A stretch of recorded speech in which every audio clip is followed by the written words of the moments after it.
안녕하세요. 차이언 박사의 심리TV 차이언입니다. 오늘 영상은요, 사람들이 금사빠가 되는 진짜 이유에 대해서 한번 이야기를 해보도록 하겠습니다. 사실 금방 사랑에 빠지는 사람들이 있죠. 이제 겨우 만난 지 한두 번밖에 되지 않았는데 막 가슴이 떨리고 두근두근하고 계속 생각나고 보고 싶고 정말 어느새 사랑에 빠져있고 막 이래서 한 번밖에 안 만났는데 어머 저 사람 정말 괜찮지 않니? 저 사람이 나 꼭 사귈 거야. 저 사람 너무 괜찮은 것 같아. 막 이러면서 혼자 막 열병을 앓고 있는 경우, 상대방은 인식도 못하고 그 사람의 존재조차 모르는데 혼자 어머 너무 좋아 막 이렇게 하시는 분들이 너무 많아요. 근데 이렇게 금방 사랑에 빠지는 금사빠라고 하는 사람들이 나름대로 힘든 점들이 있어요. 자기 혼자 훅 불타올라서 상대방은 정말 준비가 돼 있지 않았는데 상대방한테 막 다가가는 거예요. 정말 첫눈에 반했습니다. 만나고 싶고 사귀고 싶어요. 아니 어제 한 번 만났는데 오늘 그걸 고백받으면 황당하지 않겠어요?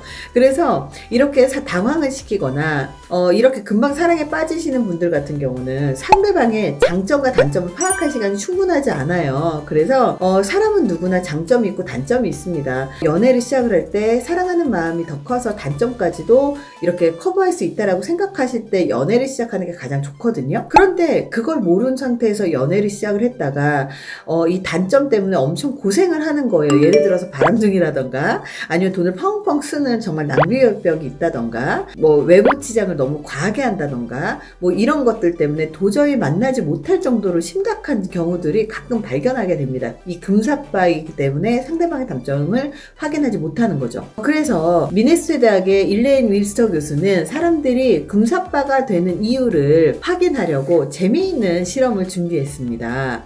먼저 37명의 여성을 모집한 다음에 한 명씩 실험실을 불러 가짜 성격 테스트를 합니다. 물론 결과도 가짜입니다. 어떤 여성분에게는 네 성격 진짜 좋아 라고 이야기를 전해주고요. 또 다른 사람 누군가에는 네 성격 진짜 별로더라 라고 하는 내용의 결과지를 줬습니다.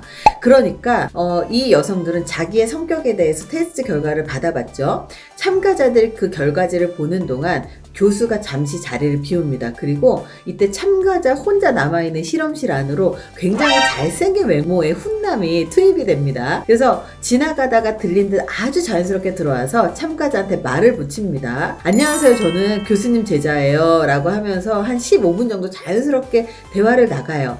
그리고 나가기 바로 직전에 말 그대로 여성들의 마음을 막 떨리게 만드는 작전을 실행을 해요. 예를 들어서 오늘 되게 예쁘시네요. 제 스타일이시네요. 아니면 스킨십을 살짝 한다던가 여러 가지의 작업들을 좀 하는 거예요. 그래서 이렇게 설레임을 남긴 훈남이 나가고 곧 실험이 끝나게 됩니다. 교수의 방으로 들어온 참가자들한테 교수가 질문을 합니다. 방금 들어왔었던 우리 제자 어때요? 그랬더니 유독 이 훈남에 홀딱 반해 있는 여자들이 있었다는 거예요. 물론 이 여자들이 처음부터 금사빠였던 거는 아니에요. 하지만 겨우 15분 만에 갑자기 사랑에 빠져버린 겁니다.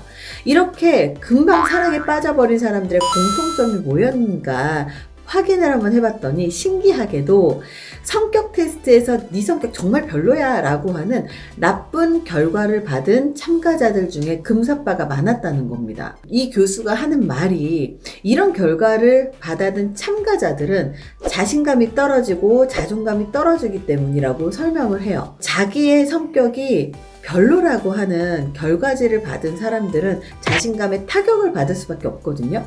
이렇게 자신감과 자존감에 상처를 입으면 나도 모르게 자기에 대해서 낮게 평가를 하는 거예요.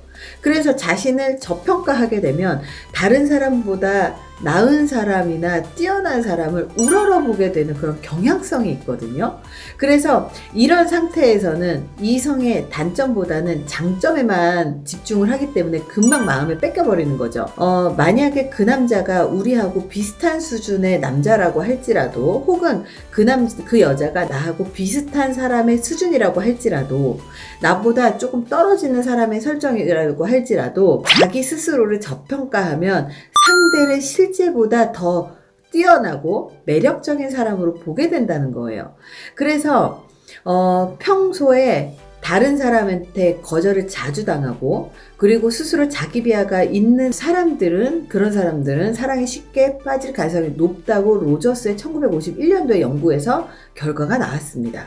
이렇게 금사빠라고 이야기를 많이 듣는다면 평상시에 자기를 너무 낮게 평가해서 자존감이 낮아져 있을 수도 있습니다. 보통은 헤어지고 난 다음날 혹은 헤어진 지 얼마 안 되거나 아니면 누군가로부터 비난을 받거나 혹은 직장 상사로부터 욕을 자주 먹거나 아니면 이혼을 한 지 얼마 안 됐거나 이런 여러 가지 자신감과 자존감이 하락이 되고 실패감을 겪고 있다면 그런 경우에는 금방 사랑에 빠질 확률이 굉장히 높다라는 거예요. 그래서 이렇게 다양한 이유가 존재하기 때문에 금사빠라고 생각을 한다면 먼저 자기 자신을 좀 돌아봐야 될 필요가 좀 있습니다. 적어도 낯선 이성과의 만남을 앞두고 있다면 한 가지는 꼭 기억하셔야 돼요. 어떤 사람이 나올 것인가에 대해서 궁금한 것보다 나에 대해서 한 번 더 보셔야 돼요. 나는 얼마나 괜찮은 사람인지, 그리고 내가 얼마나 괜찮은 외모 혹은 성격 혹은 경제적인 능력 혹은 나의 뭐 여러 가지 인격 뭐 이런 것들이 그냥 난 괜찮아 라고 스스로 한번 복귀해 보시고 난 다음에 소개팅이나 아니면 사람들을 만나러 나가십시오. 그러면 적어도 금사빠가 되지 않을 수 있습니다. 이렇게 내가 나를 어떻게 생각하는지에 따라서 다른 사람에 대한 평가가 달라질 수 있다는 점 기억하시면 좋을 것 같습니다. 감사합니다.